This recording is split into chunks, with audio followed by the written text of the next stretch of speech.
Torjukan pamator nomor 2, di sebagian besar sejenak orang insya Allah punya kulkas, sedangkan kulkas Kak Dinto di dalamnya insya Allah dicuci bersih sejenak, tapi lama kelamaan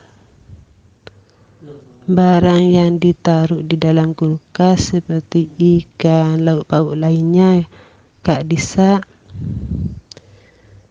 cuman taruh di piring terus masuk ke kulkas.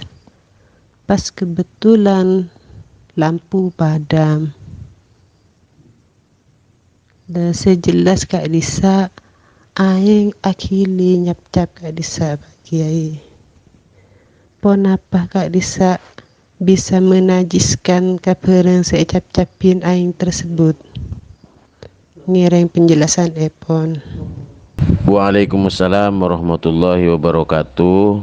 Kak Dinto jawaban gangkui pertanyaan mengenai kilina aing seneng kulkas dari sebagian dan barang saya pasok aki ke kulkas enggak sayur saya kadang tak usah becong ini kan.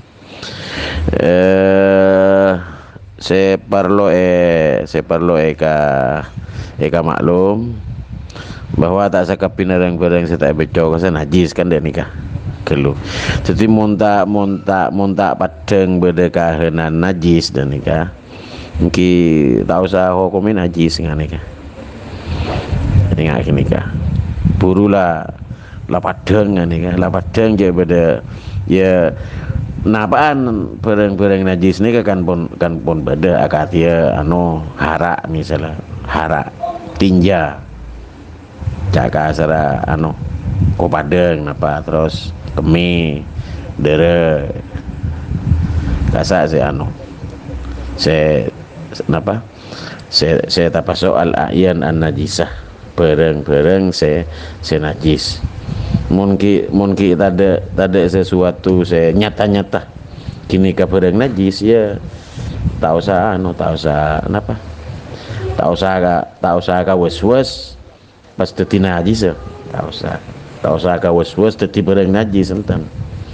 Jadi mau nengak sayur misalnya insyaallah nengesar pasar kasa tak kira pas bedereng aku meje ke sayur tak kira insyaallah paling kun saya mungkin terjadi kotor kun dia nih kotor ya sale oleh ya tak langkong mun masuk akhir mun masuk akhir barang-barang ke kulkas diusahakan secapek apapun kita usahaki beco sebelumnya untuk menghindari kotor sekaligus pola beda kana hajisan dan